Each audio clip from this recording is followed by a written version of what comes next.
l'abbiamo smantellato, come ha detto lei, solo grazie al contributo di tutti gli uffici periferici della provincia di Agrigento, dello Stato. Cosa voglio dire? Sul campo non c'era solo il commissariato di pubblica sicurezza di Caricattì. Quando noi abbiamo avuto cognizione di questa notizia, ho chiesto subito aiuto al signor Questore, al capo di gabinetto, al dirigente della squadra mobile, al dirigente dei commissariati, che non hanno perso tempo e mi hanno messo a disposizione la professionalità delle loro risorse umane. Siamo riusciti immediatamente a cinturare questa zona, che sapevamo esserci un incontro clandestino di pitbull, e quindi sostanzialmente abbiamo posto in essere un vero e proprio appostamento.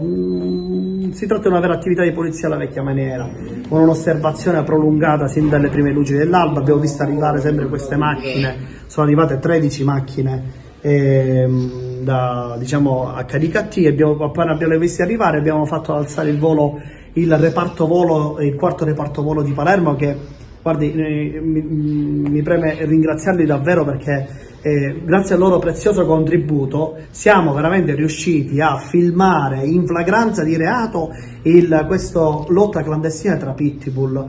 Penso che non so quante volte si siano riusciti, quindi un plauso particolarmente ai piloti e a tutto l'equipaggio di quell'elicottero, che dall'alto è riuscito a filmare senza far comprendere a queste persone che erano filmate, quindi stiamo parlando di vera professionalità. Non solo loro, ma anche il reparto prevenzione crimini di Palermo, che è giunto sul posto con 3 equipaggi e ci ha aiutato durante la perquisizione, durante il cinturamento della casa, durante l'irruzione loro stessi erano presenti.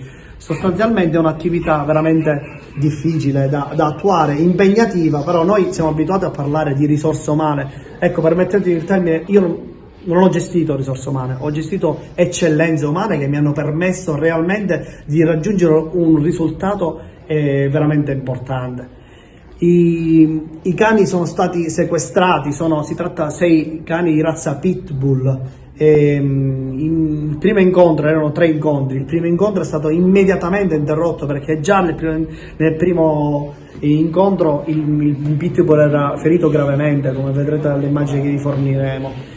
E quindi tutti e 6 sono stati immediatamente rifocillati, questi cani sono stati curati e attualmente si trovano sotto sequestro a fine della confisca in una struttura di Mussomeli. E per questo è doveroso ringraziare il signor sindaco Corbo di Caricattì, che si è speso in una maniera eccellente, chiamando a tutti, cercando un posto dove ospitare questi 6 cani, che sicuro è abbastanza impegnativo, specialmente se uno di questi è ferito.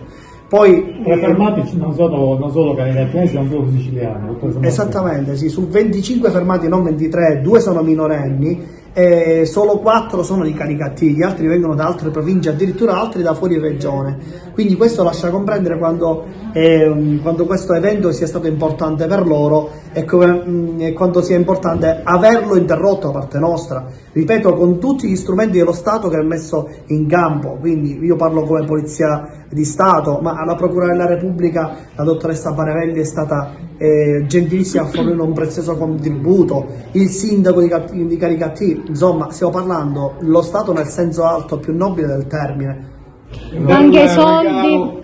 Anche soldi, farmaci trovati all'interno del casolare? Sì, all'interno del casolare, mi scusi, abbiamo trovato diversi farmaci. In pratica, le spiego, loro erano già premuniti. In soldoni, se un cane era morente dopo questo combattimento, loro avevano tutti gli strumenti necessari per poterlo, rifocillare. Però capite bene che noi siamo intervenuti in 1 o 2 minuti subito e già uno era ferito gravemente. Se temporeggiavamo ancora, io penso che